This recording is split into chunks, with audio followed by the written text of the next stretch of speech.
Hey, hey, hey, live from Denver. It is Friday night. Let us make sure that all is well. Yep, all is well and good. Hey, critics. Alrighty. Welcome to Critical Conversations. As always, I am joined by my beautiful wife, Melissa. Hello. Not always, but most of the time, Yeah. and preferably as we enjoy doing the show best. So, hey, everybody. Hey, critics. Hey, Steve. Hey, all the usual suspects and critics in the comment section. I see you guys. All right. Gervor on deck. All right. We are all here, our little critic community of regulars. I love you guys. I am so glad that we are building up a little thing here, and we have this little show. We get to talk every week and share what's what. Kind of let our hair down. Yeah. Or sometimes put it up. Yeah. But It's yeah, just easier that way. that's right.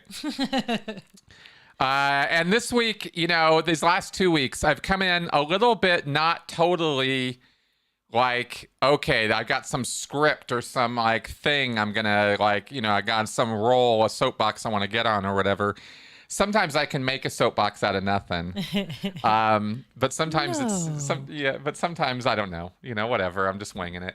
Because we're doing current events more current events this week, right? As far as any kind of framing for the show or whatever. And because there's just, it's so, there was a lot that happened this week. We had the stuff with Aaron, as Heyhan mentioned. I was a bit devastated as well that Aaron Smith-Levin did not win his city council seat on the Clearwater City Council, and we were very, very bummed about that. We will talk about that. We have the Ukraine and Russia, the Russian invasion, that continues. And I'm finding out more about it. I'm talking to Eastern European friends of mine and supporters and friends and critics who have views about this. They inform me of things. I talked to my friend Jeff, who's an old military guy. He's got his views on this, and he's a bit of a military buff and historian. So his views matter to me, and he has good things to tell me about. So we talk about the old and the new Russia in history and now and what's happening, and it gives me some interesting perspectives on it and stuff. But I'm not claiming any kind of expertise in international relations or something. But I do approach this from the point of view of my expertise, which is authoritarianism and coercive control.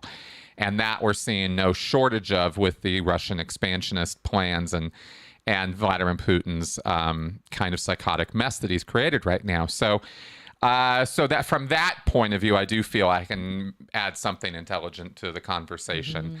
And go for it from that point of view. And then, of course, we have, if we can get around to it, we'll have this other thing I want to talk about, which is AI, we might need to just do a whole nother show on that one, though, because it's a big topic. And Sure is. and I think that a lot of people in the AI venture capital tech world are really seriously missing the boat on something really important when it comes to how that's being put together. So anyway, we will talk about that maybe. But first, I wanted to have Mel share her quote of the week, because she's got one, and they are always really always you just pull the best ones. I mean, she does a really good job with this. So Thank you. All right. This one's from Eleanor Roosevelt. Do what you feel in your heart to be right, for you will be criticized anyway. You'll be damned if you do and damned if you don't. That's right. And I feel like that's very true of people in the public eye. It's like, no matter what they do, someone's always going to be pissed off about it, not like it, make a stink about it. That is so funny that you bring that up. I did not know what her quote of the week was going to be. I just checked if she had one. And you say that, and I was thinking about that exact thing right before the show started tonight. I was thinking to myself, there's a little bit of a full circle or whatever you go through as a creator, as a content creator, where I put content out that was at first just to get it out there and let people know what's up with Scientology. Then, expanding that out to control, coercive control, cults, etc. and talking and speaking on other matters, politics, movies, entertainment, other stuff. I have felt extremely sensitive to the criticism, that you would get, that I'd get back, because I didn't want my personal take on things to get in front of the education I was trying to provide through about cults and stuff. Because the coercive control stuff and the manipulation stuff and all the culty stuff that I talk about and offer isn't just my experience. It's actual like studied knowledge and it's informed information. And I didn't want my opinions about Trump or politics or ideology or other things to get in the way of the messaging on that stuff. But now, coming all the way around on having received enough of that and going, yeah, I'm getting off social media, fuck all that, Now I'm kind of like a lot chiller about it. Like I feel like I would be like going back onto social media or getting more, doing this show where I get to let my hair down a little bit more. I don't know, just feel a little looser, a little freer. Yeah. About that stuff. Not stuff I talk about on mic very often, but since, like I said, we're kind of just doing the informal show here. Well, and I mean, age probably has something to do with it too. I know people that are older than you that say that, like when they got into their 50s, they just really stopped giving a shit. Kinda. Yeah, there is a little bit of that. There's also, I think part of it, you guys can tell me from your own experience, some of you,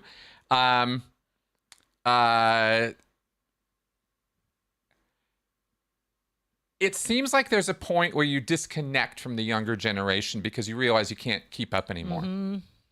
You just can't keep up with what's cool and hip anymore. And I kind of knew that day would come. It wasn't like I imagined it wouldn't, but I didn't know how that would play out in my own life. And it's so interesting watching it and not being mad or angry or upset with the younger generation just because they're younger. Yeah. But just noticing how different it is and how there are that things that are happening culturally that are completely out of my control. I've got no say in it whatsoever. It's the next generation and what they're doing with Tolkien and fantasy and movies and Batman and and superheroes and cultural, in other words, cultural icons, cultural symbols that meant one thing to me in the 1970s and 80s, but it really is 90s, different now. People think about those things differently. They look at those things differently. They talk about them differently. And it's not on me to correct all of them and tell them how wrong they are. But that fight, that battle, that back and forth is the whole generational thing. And I find it funny to be flipping over to the other side of that, and just watching that play out. It's kind of fascinating. But that disconnect, I think, is part of the reason why I feel a little more liberated to, does it really matter what I think? Is it really even that big of a deal? And so why not share it if you want to know, but on the other hand, not to the point where it's going to dilute what I'm trying to do with my channel and my work and stuff. So yeah, bring back the abacus, you guys. Oh my God. Oh, hey, Jeremy. Well, welcome to the first time making it on the live feed here. This is great. Yeah, I do need more young friends. I do. It's true. I have a couple, but I could use some more. All right, now I'm seeing that we have a call in the queue here, so let us get to this. Hello, you are on. Yeah, Mark. I'm sorry to hear that Aaron didn't win.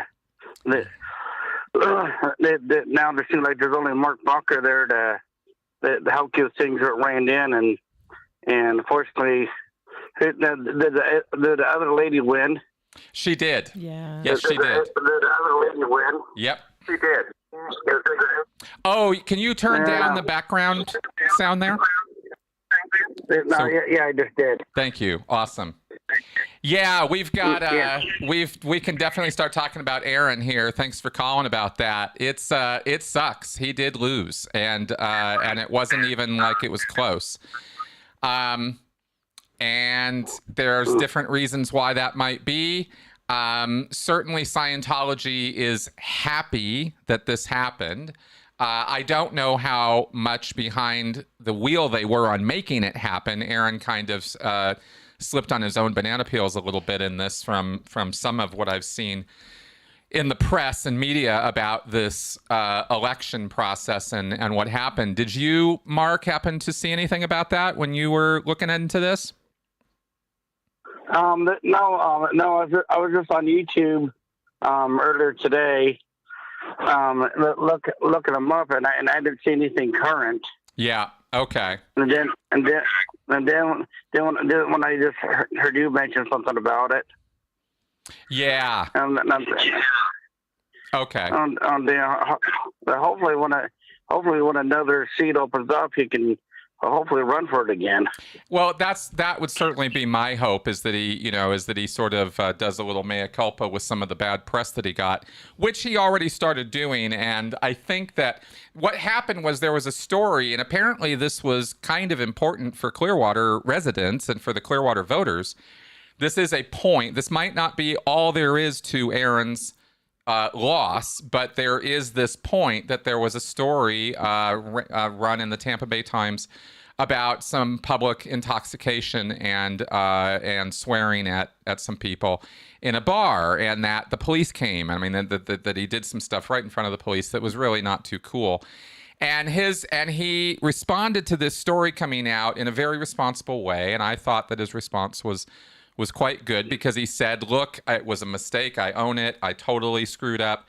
I'm a work in progress. There's been recovery along the way, and that's what I'm working on. And it was an honest, good, heartfelt response. And I was like, okay, cool.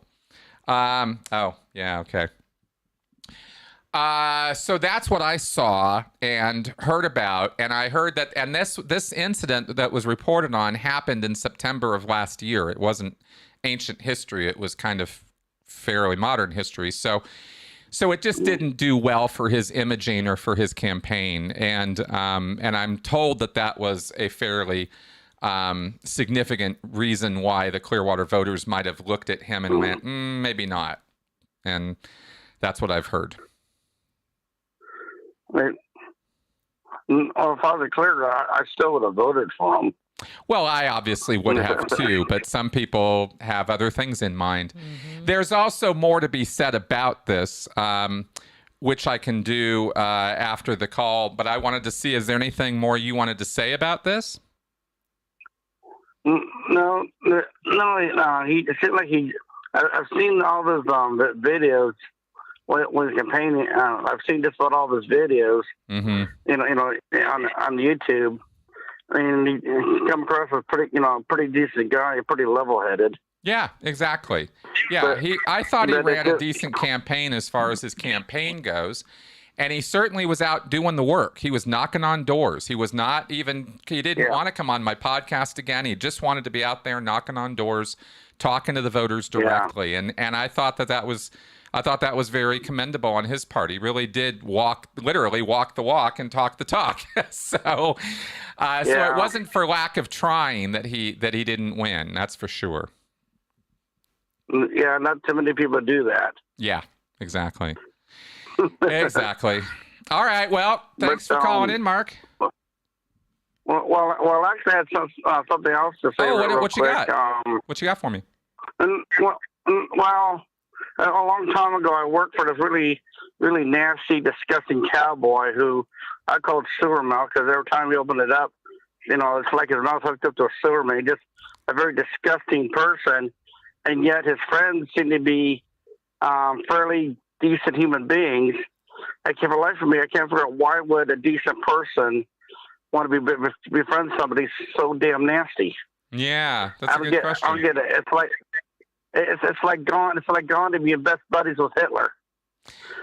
Well, having a potty mouth and committing genocide against 6 million people is not exactly the same thing, but I'll give you that it's unpleasant for sure. I've known people who had, Yeah. incredibly bad attitudes, and I was forced by circumstances to be connected with them. They were friends of friends, or they were friends of a family member, or for some reason Yeah. we were reliant on that person.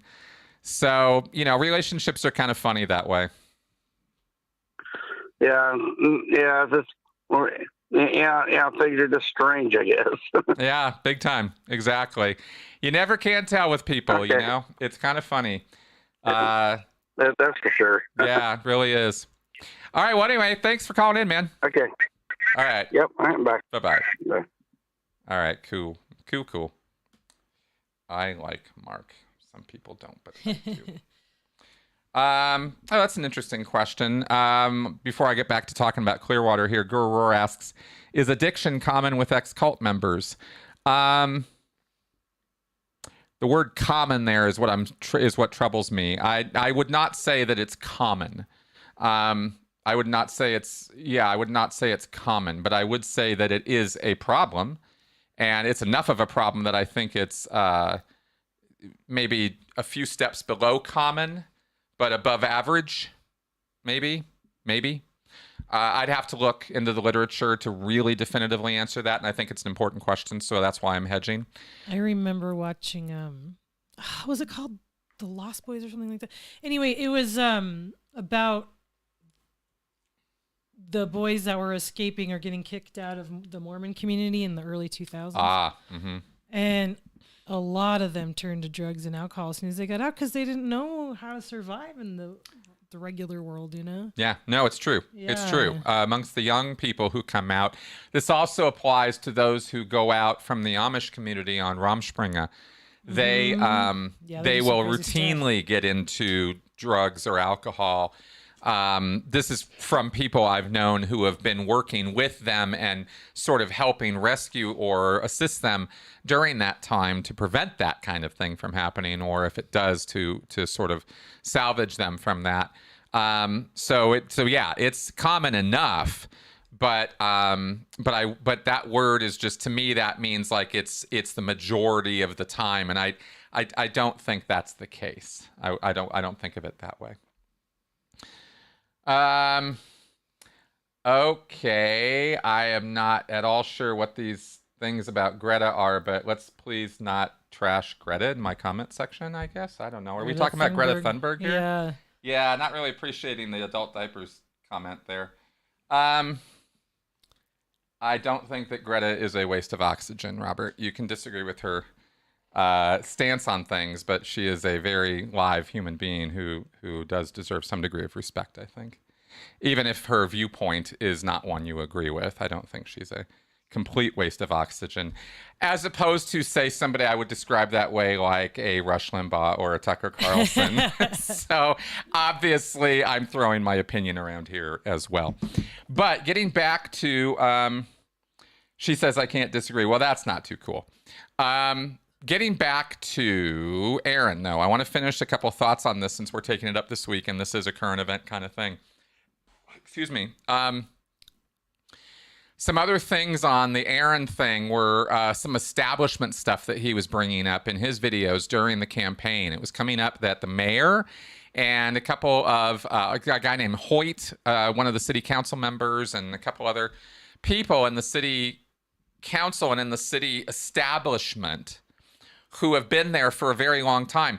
It's very weird how local politics is a mirror of national and state in so many ways. They really, it's not, because it's not really about politics. It's about power and power distribution and how power accumulates to certain people who, over time were, through influence peddling and various other things, they just become, and through time alone, their name just becomes established with the title that they have or the body that they're part of. And so people just rely on them to tell, for what's up or for what to do or what the word should be. And that kind of sunken, inertia, lack of, is hard to overcome all by itself.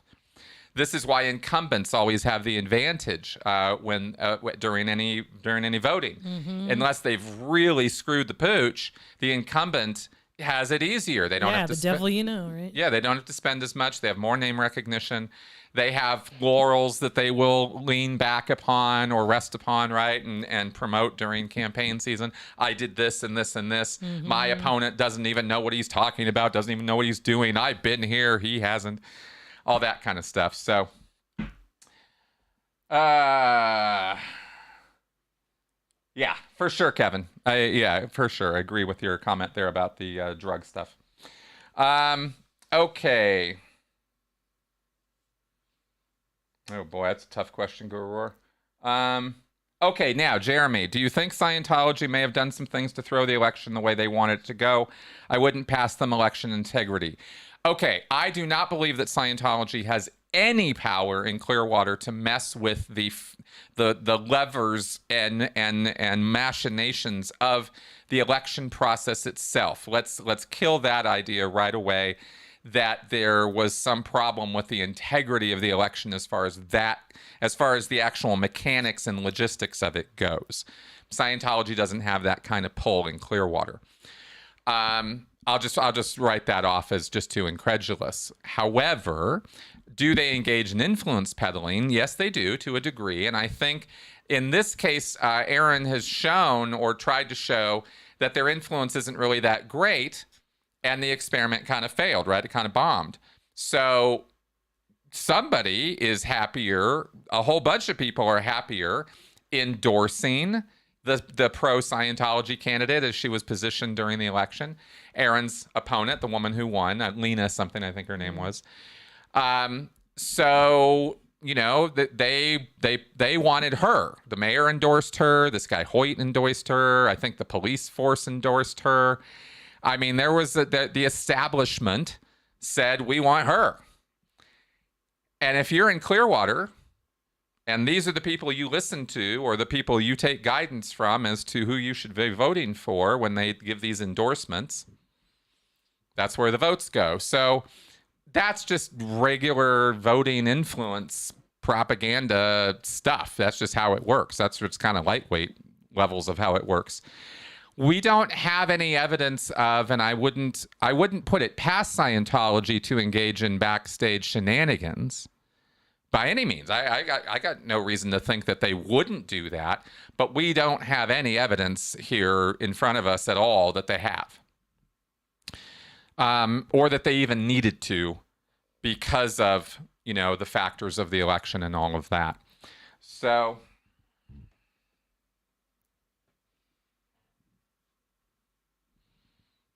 That's a funny question. Okay, Gurur, how do Republican Scientologists support Russia when Scientology is banned in Russia? I don't think that very many Scientologists over here, Republican Scientologists, which I think is the majority of Scientologists, by the way, I don't think they really connect those dots. So you'll have to. I'm sorry, I got distracted by that question because it was so. Yeah. What? But those dots are not really dots that easily connect in a Scientologist's head. And yeah, I'm not sure how. I don't know how Republican Scientologists support Russia. I think that's the part that confuses me a little bit. Because not too many Scientologists that I know of are supporting. I've not heard of anything in terms of Scientologists supporting Russia. Support the Ukraine. I mean, support the Russian invasion. That would be news to me. Anyway, I will pick up the phone. Sorry. All right. Hello, you are on. Hey. So, Melissa, Chris, hey, how you doing? We are good. How are you? Well, thank you. Well, I want to say good to see you both alive and well, considering all things in this world. Thank you. And I'm originally from Estonia, which is right next to Russia. So considering current events, Yeah. I thought I'd share. Absolutely. What you got? Well, considering that our Baltic states being right next to Russia, it is pretty scary. Mm-hmm. And it's this war in Ukraine hits really close to home. But I live in Florida now, like for over a decade. Good. But the rest of my family is still there. Oh man. Not good. Sorry. My grandmother, my aunt, my cousins, my both parents are here too, luckily. But yeah, the rest of them are there. Now, I don't know much exactly kind of what's going on, but people say they're out of salt. Mm-hmm. Apparently, salt's being imported from Russia, and there are people buying out salt like it was toilet paper here with COVID. That's interesting. Yeah. I mean, in a war economy, I mean, and in a tumultuous economy with the number of sanctions Russia has on it now from the international community, I would imagine it's a bit of an anything goes kind of attitude over there. Yeah, now people worried naturally. Yeah, I mean, weren't there already? I've heard of bread lines. Bread lines? I don't know that. I mean, that's something I heard today was that was happening in Russia right now, is that there were bread lines. But that was just one report. I don't know if that's true or not. Yeah, me neither.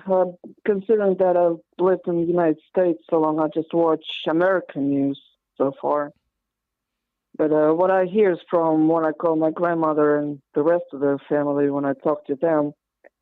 And of course, they are pro-Putin. Somebody in my family is like, Putin, yay, Russia, yay, woohoo.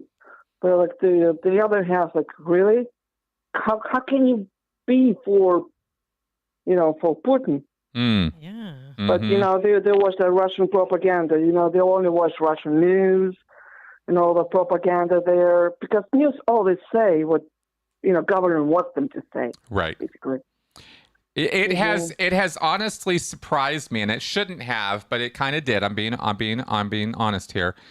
It kind of surprised me a little bit what an iron grip Putin actually has on that media establishment situation over there. Absolutely. I did not realize that it was as strong as it was, because there was the apparency of some independent media happening, but all of that was shut down, over a week ago. So it's quite an iron grip he has on the information control in that country, and that matters right now. That's a problem.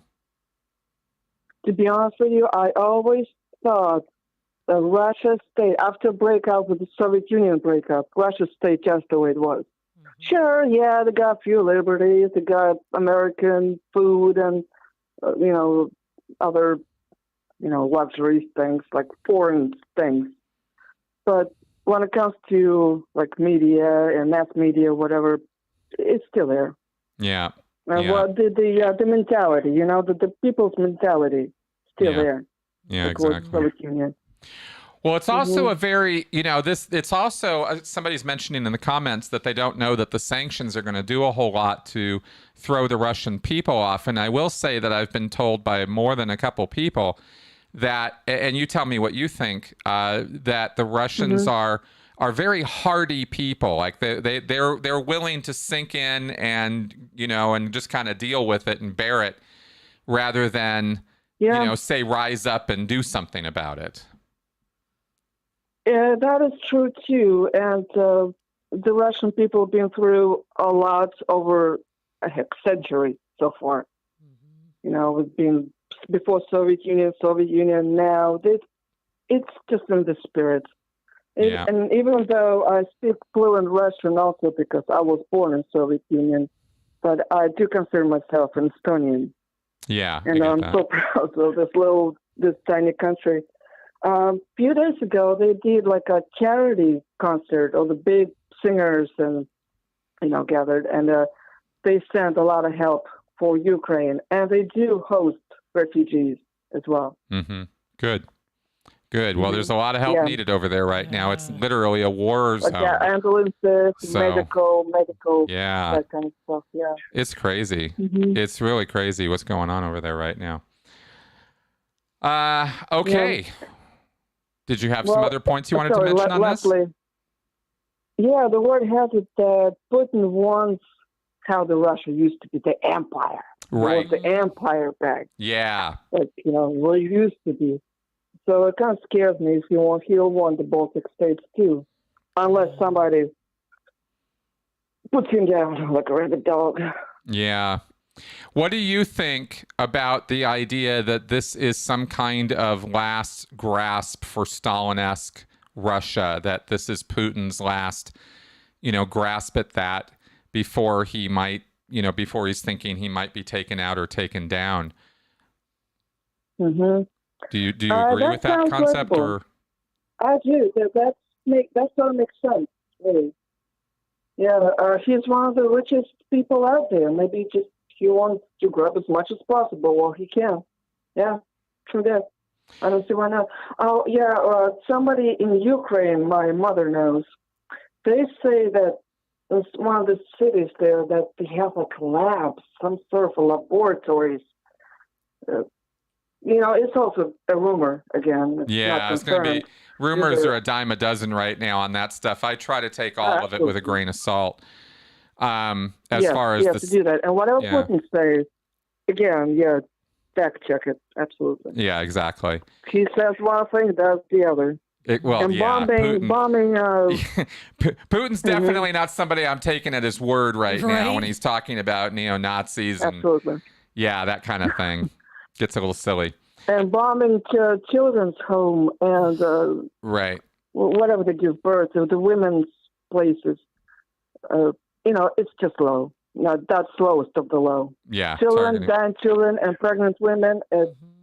No way. Well, it's not just low; it's a war crime. I mean, it's you can't target civilian facilities that way. That's why Biden called him a war criminal, as I understand it. That's bad. That's really bad. I mean, Putin is ultimately responsible for that. Now, whether he ordered that to be done doesn't really matter at the end of the day. He did order this invasion, and this invasion is moving forward under his direction. So he's going to be the one to own that. And I thought if he ever invades Estonia, I will fly back. I will fly back there and fight him. Yeah, I understand that sentiment. I totally do. We were talking about it the other day. I was like, if it came down to people invading Colorado for some, Red Dawn situation, some nonsense like that. But seriously, you think about it very differently. When you're home and somebody's coming into your place, I mean, this is a very different concept than you're going to go invade some other country. It's very different flow, very different, like how you would think about what you would do is for me, it was night and day different. I was like, well, where else is there to go? Of course I'm going to defend my home, Why would I do something different, Yep, that's all for me for today. All right, man. Well, thanks for calling in. Yeah. You bet, Chris. Good to hear you both. Nice call. See you and hear you. Bye-bye. Good night. All right. Yeah. Important stuff. As far as the economic comments and stuff like that, just responding a little bit. Yes, Jeremy, when you say that we have to be careful about, the Russian-Ukraine situation because of propaganda coming from everywhere, fair enough, but we have to decide on a few things. We have to decide on what our position is regarding this from a moral or legal or international relations perspective. This is all based on, this is kind of, I just wanted to call back to my Q&A show this week where I talked about this in an answer to one of my questions about politics. And that is that at the end of the day, this is all about opinions. Whether a country should or shouldn't be invaded is completely a subjective question of what side are you on. So for me, I know what side I'm on in this equation, in this particular problem with Russia versus Ukraine invading. I am on the side of the Ukraine defending themselves against a foreign aggressor, this former superpower, which turns out to be a bit of a hollow giant, this sort of like big, nasty, horrible Russia and their military, which is having their ass handed to them on a daily basis in this Ukraine situation. And it's not like all the big, bad, heavy-duty guys are just being held back. This was the best of their planning. They fully expected a very, very different situation than what they got. They didn't plan for it. Their logistics is a nightmare, and it's kind of not going well at all. So when I look to propaganda, I absolutely take what you say seriously. That as I just mentioned, anything I hear coming out of Ukraine about individual stories or anecdotes that are horrible or terrifying or awful, I'm like, okay, thank you, noted. I don't believe any of it. But what I do believe is the military analysis of what's going on. I believe that. I believe the people that I talk to or know who can tell me from that perspective the mistakes that are being made, and that they have been catastrophic, systemic mistakes, not individual mistakes. And the stories that we hear from the mouths of the captured Russian troops and what they have to say about the situation and where they find themselves and what they thought they were doing versus what they were doing. I believe that because I've seen that, kind of firsthand. So that's how I've been approaching it and forming my opinions about it. But it's absolutely a good comment to make, and that's why I wanted to highlight it, that we need to be aware of the fact that propaganda is flying around on all sides on this thing. That's still recognizing that I'm still taking a side, and I'm still kind of going to defend that side, from that point of view. Oh, right. Yeah, interesting comments here by you guys. Okay, so I wanted to get back to the Clearwater thing, just to address a couple things real fast, finish that off. I was not aware until this whole campaign that there even was a Clearwater Establishment. and once Aaron started talking about it and bringing it up, it was like, duh, of course there is, as described, right? Of course there would be. There's an entrenched bureaucracy or political layer in any town, anywhere, USA, right? We've even seen this all year with the school boards. All the kerfuffles over school boards, and the little power domains that people hold in some of those. I mean, where there is power, people will abuse it. You can find plenty of instances of that, right? So that exists, and that was a pushback against Aaron. That's kind of surprised me. It disappointed me because it disappointed me in the same way that I was disappointed to find out that people who come out of cults and go into social media groups can still act a little culty. And that people are basically people. Sometimes they can be a little disappointing, get over it because it's people, right? Exactly. That's kind of what this is, So that was an unanticipated factor for me in this picture when Aaron first announced and we were talking about what was going to happen. We all imagined it was going to be, Aaron versus Church of Scientology and the dirty tricks and the fair gaming and the nonsense. But there wasn't really any of that to amount to much of anything that any of us outside of Clearwater heard about. And if anybody would have heard about that kind of dirty tricks campaigning, Aaron would have talked about it and we would have known about it, right? I mean, this is something that in this little community we have, we watch this stuff. So didn't see anything really out of the ordinary or too off the rails with any of that. And we see the establishment kicking back because they just don't like to have their little sedate domain messed with. They don't like ripples in the pool, I guess. I mean, nope. It's kind of all you can imagine here. Because we know, and Aaron has said as much, that these people don't have any love for Scientology. The mayor, the city council guys, they're not on Scientology's side. But they're not against it either. And that's really where we have a big problem and disagreement with them because we know that Scientology is bad for that town. And they're okay with it. They're okay with it. What's the problem? Why are you guys making such a ruckus? It's stupid, it's ill-informed, it's ignorant as shit, but it's just, it's just these people. And Clearwater just keeps supporting these people. So everybody in Clearwater might want the Scientology problem to go away, but their votes kind of say something a little different, and that's a problem for Clearwater. And I hope that Clearwater gets over itself in that regard, so that Scientology stops getting such a free pass there. Yes, Gurur, Scientologists are absolutely encouraged to move to or buy property in Clearwater. Yes, absolutely. That is the case. It's always been the case. They've wanted Clearwater to be Scientology Central since the 70s. And certainly in the 90s and 2000s, that was something that I heard talked about and promoted within the Scientology world. Was Clearwater was the place to be. If you were hardcore, if you were dedicated, if you really were serious about getting up the bridge, if you were serious about being a Scientologist and being at the center of everything, Clearwater was the place to be. So that's how they talked about it. Okay. Yeah, interesting stuff. Okay. So let's see.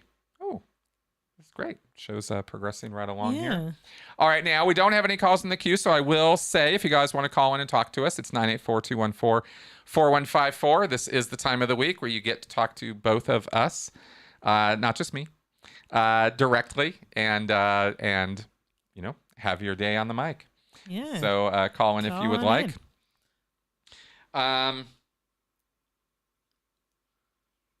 Oh, I needed to, I forgot, I put on little notes here. I needed to put another plug in on the fact that I do consulting. Yeah. Just if I don't say it, you guys won't know. So I'm kind of putting it out there. I will figure out some professional way of framing this, but since we're all just kind of here doing this, I have actually gotten a couple of people have contacted me in this regard or for this purpose. You can contact me by email. And we can work out whatever. That is wonderful. I love getting random trolls. Bots, I think. All right. So we got that out of the way. Yeah, I think we got a little bit of time. If we want to, we can talk about some AI stuff. Okay. All right. There was a study that I read recently, which you guys might find kind of interesting. I'm going to do my best to do a quick science communicator translator thing here. Yeah, ask me that Gurur by email and I'll take that up on my show. This was an article about memory in the brain and neurons and how neurons were talking to each other and what functions different cells were having up here in the overall concept of a neural network or an integrated hive mind kind of thing.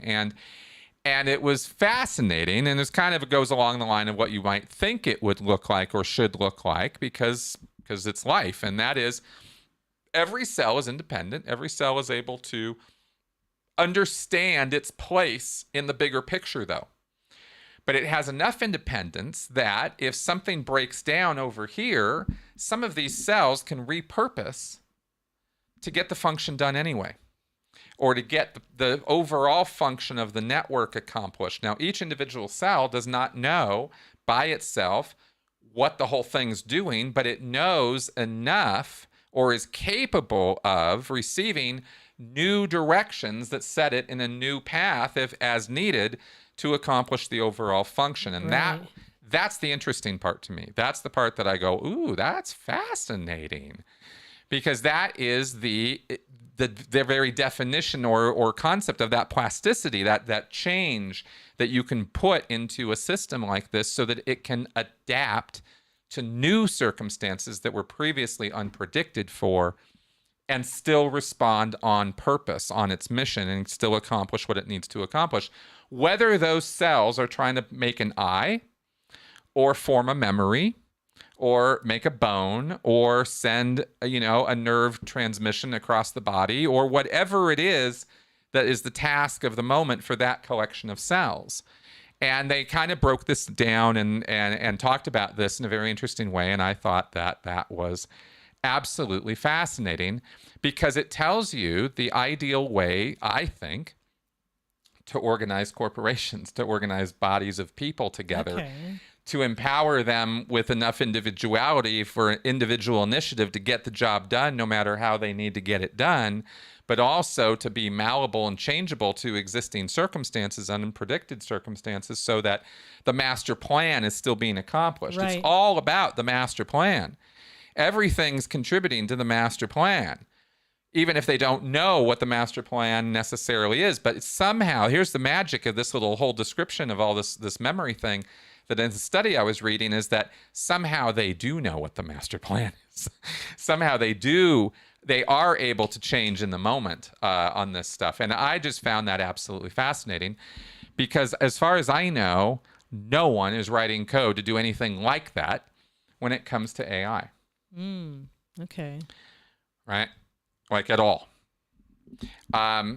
And there's a very interesting point that I thought of that I wanted to bring up with this.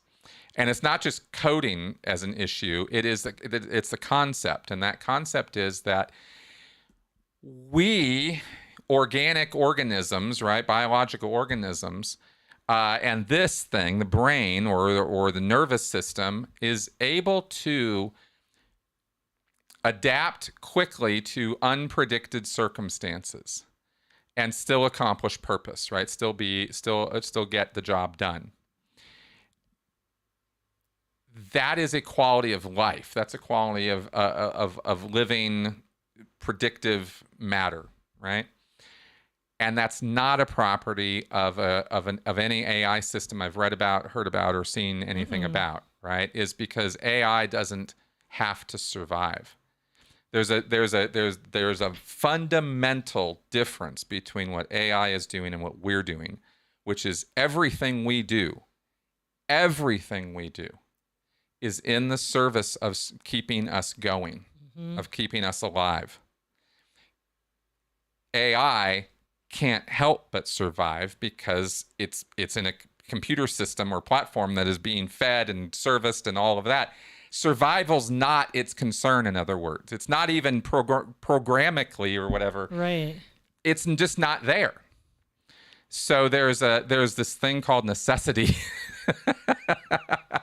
And it's a property. It's an emergent property from these cells, this collection of cells. You can't program in or look and find the necessity gene. I don't even know how to talk about that in a biological sense, but yet it exists. We must keep going. And so the problem solving and the predictive functions and everything else we do is all in that direction. And that also, by the way, is where our emotions spring from, which is how I got onto all of this, knowing about any of this crap in the first place, was through studying emotional stuff. So I find this fascinating. Maybe you guys don't. Maybe I'm boring the shit out of everybody right now. But this is the actual stuff of life. And this is why our intelligence and our rationality and our frontal lobes, all of it exists to make these functions and make this thing happen and keep it going, despite anything from the outside world. Otherwise, we're going to keep going, right? Because of this impulse, this push, right? I cringe when I use words like that because it starts hearkening back to Dianetics and Hubbard and survival and stuff, and that's not where I'm going with this at all. I'm not trying to prove Hubbard or even talk about Hubbard. I'm just talking about life and what life does and how AI misses on all of this stuff, Yeah, I get that, Stuart. I get that it's generations of success and failure calling an evolution, but from our point of view, not from AI's. I don't think AI has an independent point of view. In other words, it's not conscious. Right. And we don't really even understand why we are. Right. So still figuring that out. How are we going to do that for another exactly creation? Yeah. Right. So how do we even begin to have that conversation about, well, AI is conscious, really? Then please define for me what this is and what this is all about, because I bring it down to these things like initiative, will, necessity. I bring it down to these kind of things, But again, I acknowledge these are emergent properties from a system that is not individually doesn't look like it would create that. You know, it's a weird phenomenon. So I think that until we understand ourselves a lot better, we're going to the AI will really not evolve beyond a certain level of functionality. And then which kind of person's brain do you design it all after? Because we all have such different stuff going on, you know, especially people that are neurodivergent. It's like your brain doesn't work exactly the same way. Well, exactly. It's a very biased machine. Yeah. Yet those biases obviously serve us. If it was counterproductive and totally off that we had biases, then we probably wouldn't have evolved into that. So one wonders, you know, how does that function serve us, right? Well, lots of ways, actually. Bias prevents us from being overwhelmed by things because it gives you pre-existing pathways to make decisions. So it makes life simpler and livable. Is really, as a function, bias is really important. Same thing as categorization. You can't live without categorizing things, which means there's always going to be some level of prejudice out there. Because prejudice is another word for it. It's a morally disagreeable form of categorization.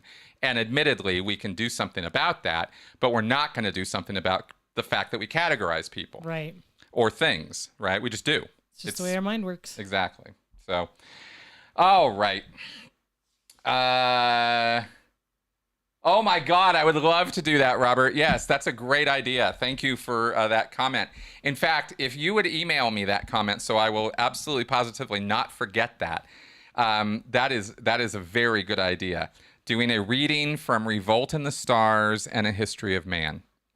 Two of Hubbard's classics of absolutely some of the worst literature ever written. Revolt in the Stars is revolting. And History of Man, which is some of the most ridiculous nonfiction you will ever hear. I would be happy to do that. We should definitely do that. Yes. So so bring that. I'll have to check out that Picard thing. Yeah. Checking that out. All right. Favorite scripture ever. So, cards? Yeah. Yes. Okay. Make sure I'm not forgetting anything. All right. These are our critical thinking cards. These are wonderful. These are great tools. These are this is critical thinking cards, and they are logical fallacies and cognitive biases that we all have. And I think Facebook listens to what's going on in my life because it's always advertising these cards to me now. It was always advertising them to me too. The placebo effect. Okay, the placebo effect. So this is a bias. If you believe you're taking medicine, it can sometimes work even if it's fake. This is absolutely fascinating stuff. Yeah. I think we've even done a show or something about this. The placebo effect can work for stuff that our mind influences, such as pain. Yes, at the end of the day, all that pain you feel really is only in your head. I know it feels very different, but actually it really is all in your head. It's hilarious that way. I know, right? And I don't mean that in some like you're just hallucinating it. I'm just saying it really only exists in the nerves. It's a funny thing. Anyway, the placebo effect can work for stuff that our mind influences, such as pain, but not so much for things like viruses or broken bones. Exactly. Yeah, you can't use your brain to heal your broken bone. Exactly. I can't think your way out of a broken bone. No, odds are that if you have a broken bone and I give you water instead of medication, it's gonna hurt like a bitch. Pardon my French. Okay, so keep a healthy body and bank balance by using evidence-based medicine from a qualified doctor. Yes, please. Generally good advice. But the placebo effect is absolutely fascinating. What you can get away with that, and what the case studies on it. Absolutely fascinating stuff.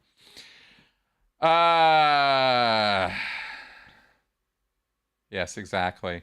Is that me? Am I an optimist or pessimist? I think I'm. I mean, I think I'm an optimist. What do you think? You're an optimist. I'm an optimist, right? Most of the time, yeah. Yeah. Except when I'm in like a really Yeah. crappy mood. If he's really in a bad mood, he'll start getting negative, but Yeah. usually no. Yeah. I'm Yeah. the pessimist. Yes, that's true. That's true. We balance each other that way. Oh, yes. Yeah, I'll have to get Steven onto my show now. I'm going to arm twist him until I get Stephen Kent to come on my show. He and I are doing a presentation together for the ICSA conference that's happening next month. We're pre-recording it, so we've been working on it behind the scenes here. And anyway, that'll be presented. It's going to be a presentation on the RPF. So I'll be talking about it as a former member. He will be commenting on it from his position as a sociologist. And Phil Lord is also part of the presentation, and he's talking about it as a legal scholar. So we've got this sort of three-way approach to the RPF for the Cultic Studies Association conference. So it should be fun. All right. I think our current times actually are an interesting mix of Brave New World and 1984. It's hard for me to go down either road because I see elements of both in our society at all levels. Yeah, so that's what I'll say about that. Okay, good. All right. And I guess we'll end up. I guess we'll wrap up the show now. Alrighty. Okay, guys. Thanks for coming around and watching. We love you guys. We love your viewership and your support. And I guess, podcast this week is Rachel and me finishing our 3-part discussion on emotional needs. We just did that today. I just recorded it and I'm uploading it after the show here. So that'll post tomorrow. I hope you guys will check that whole series out. I really feel that those 3 podcasts that I did with Rachel might be some of the most long-lasting, broadly applicable podcasts I've ever done. I think what we covered in those things is really important stuff. So I hope you guys will check those out. And as usual, we will do a Q&A on Sunday. All right, guys, let's go ahead and wrap it for tonight. Bye-bye. Good night.